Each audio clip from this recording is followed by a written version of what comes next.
Patriots fans, get ready, because what's about to begin isn't just another season, it's the dawn of a new era. From the icy winds of Foxboro to the roaring battles at Gillette Stadium, our red, white, and blue blood is pumping harder than ever. And if you, like me, can feel that fire rising in your chest, then you know, the Patriots are gearing up for something big. We're still weeks away from kickoff, but behind the scenes, the storm's already brewing. Bold moves, surprising names, high-stakes decisions, and trust me, anyone sleeping on this team is about to miss the start of a revolution. Before I dive into the updates that are shaking things up, a quick call to the loyal ones. Smash that like button, but only if you've witnessed at least one Tom Brady Super Bowl live. And hey, to the OG fans who've been shouting "Go Pats" since the old stadium days, drop this in the comments with pride. Go Pats! Let's grow even stronger. Now, no more delays. Let's jump straight into today's first major headline, and believe me, it's a game changer. A storm is brewing in Foxboro, and this time, it's not coming from the skies above Gillette Stadium,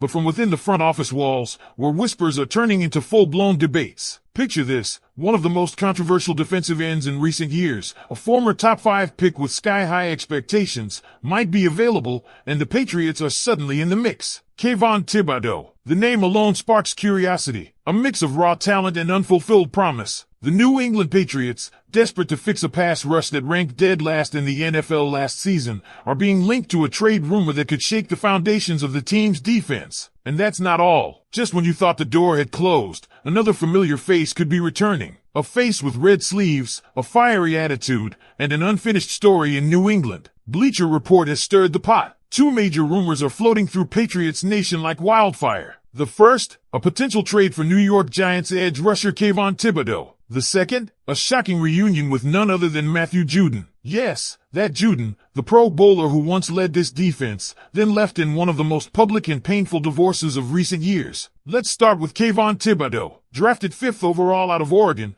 the 6 feet 5 inches, 258-pound edge rusher was once hailed as a future franchise cornerstone. Coming out of college, he was the guy. The next big thing. Explosive first step, relentless motor, disruptive instincts, he had it all. And while he's flashed some of that upside in the NFL, he hasn't quite lived up to the billing. Let's be real, the numbers have been decent but not elite. In 2023, he played all 17 games and recorded 11.5 sacks and 12 tackles for loss. Not bad, but not the dominance you'd expect from a top 5 pick. His rookie season? Just 4 sacks. And his biggest critics say the motor sometimes runs cold. Lazy reps, struggles with consistency. You know the drill. But for a Patriots defense that posted just 28 sacks last season, worst in the league, any sort of firepower off the edge is desperately needed. Harold Landry was brought in during free agency and has some juice, with 9 sacks in his last full season. Milton Williams also joined the defensive front, but as it stands, the group isn't striking fear into opposing quarterbacks. Chase Winovich and Anthony Jennings haven't shown the pass-rushing upside needed to anchor the edge. Jennings is a solid run defender, but when it comes to collapsing the pocket, he just doesn't bring enough. That's why Thibodeaux's name is drawing attention. Christopher Knox of Bleacher Report argues that New England should make a move if the Giants are open to dealing him. On paper, it fits, especially after the Giants drafted Abdul Carter and signed Brian Burns, creating a logjam on the edge. Still, reality says otherwise. The Giants have picked up Thibodeaux's 5th-year option, keeping him in New York through at least the 2025 season. Translation? They're still betting on him. And with pass rushers being gold in today's NFL, it's tough to imagine them parting ways with a talent like that unless the price is right and high. What would it take? A 2nd-round pick? A 3rd and a player? It's hard to imagine the Patriots giving up major capital, especially for a player who hasn't proven to be a consistent double-digit sack artist. There's no indication that Bill Belichick, or more importantly, Elliott Wolf and Mike Vrabel, would be willing to mortgage draft picks for potential overproduction. And while Thibodeaux's ceiling is still tantalizing, his floor is, well, exactly what the Patriots don't need,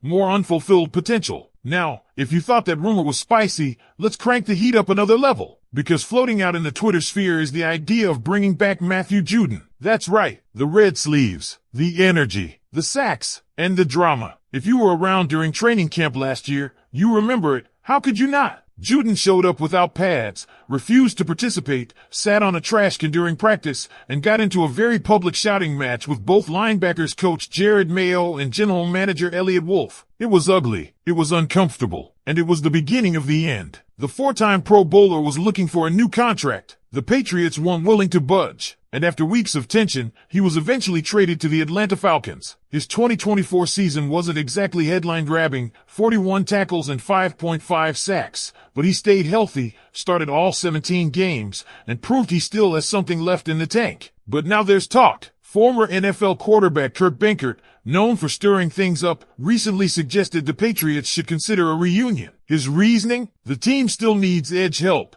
and Vrabel has restored the locker room culture that Judon once loved. Bill Belichick is gone. Jerod Mayo is gone. Could the bridge be rebuilt? That's the million-dollar question. Because while Judon may have said thank you to New England in a classy farewell post, the wounds are still fresh. Wolf is still in the building. The front office remembers the drama, and as much as fans loved him, wearing red sleeves in the stands to match his signature look, this reunion would come with baggage. Judon would need to apologize. He'd need to accept a one-year, team-friendly deal. He'd need to buy into Vrabel's culture 100%. But if he does, then, suddenly, the Patriots' depth chart starts to look a whole lot more intimidating. Imagine Judon on one edge, Landry on the other. A healthy rotation inside with Christian Barmore, Milton Williams, and Keon White. Sprinkle in a developing rookie like Bryden Swinson and a rejuvenated Keon White shifting back outside under Vrabel's coaching, and you might just have something cooking. But none of this is guaranteed. Both scenarios are still steeped in speculation, and while fans are eager for any kind of defensive spark after last season's disappointment,